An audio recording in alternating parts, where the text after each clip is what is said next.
देखिए, ऐसा है कि इस विश्व के सबसे बड़े लोकतांत्रिक देश में और राजनीतिक क्षेत्र के अंदर 25 जून 1975 के अंदर एक ऐसी घटना हुई जिसने देश के लोकतंत्र को शर्मसार किया। अपने निजी हितों के कारण, अपने निजी स्वार्थों की पूर्ति के कारण संविधान को ताक में रख करके लोकतंत्र का गला घोटने का काम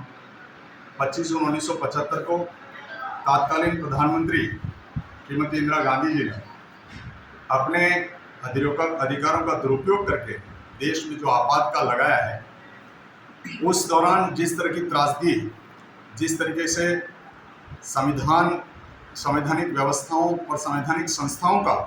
जिस तरह से उन्होंने ह्रास किया, उसका भारतीय जनता पार्टी विरोध करती है और उस आपातकाल के उस बरसी के रूप में, उसको काले दिवस के रूप में भारतीय जनता पार्टी उसको मना रही है। तात्कालिक समय में उस आपातकाल के दौरान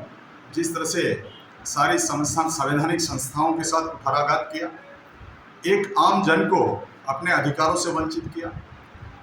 सारी जो संविधान की मूल व्यवस्थाएं हैं, जो व्यक्ति के कर्तव्य हैं, व्यक्ति के जो अधिकार हैं, उन सब का हनन करते हुए एक प्रकार से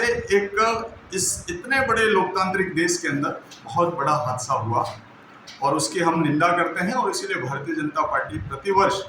इसको काले दिवस के रूप में मना रही है। और बड़ा आश्चर्य होता है कि जो लोग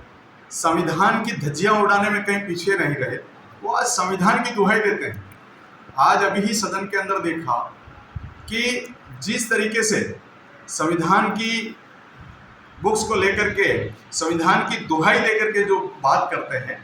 बड़ा हास्यास्पद लगता है कि जिनकी नेत्री ने जो प्रधानमंत्री रहते हुए इस संविधान की सरेआम धज्जियां उड़ाई, उनको कोई हक नहीं है संविधान की बात करने का। और इसी बात को लेकर के आम जन के अंदर वो आपातकाल की त्रासदी और जिस तरह की परिस्थितियां कांग्रेस के नेताओं ने बनाई और अभी भी उसका अनुसरण करते हुए आज वो संविधान की दुहाई देते हैं, तो बड़ी हास्यास्पद लगती है। और इसीलिए इस बात को आम जन तक पहुंचाने के लिए भारतीय जनता पार्टी सभी विधानसभा स्तर पर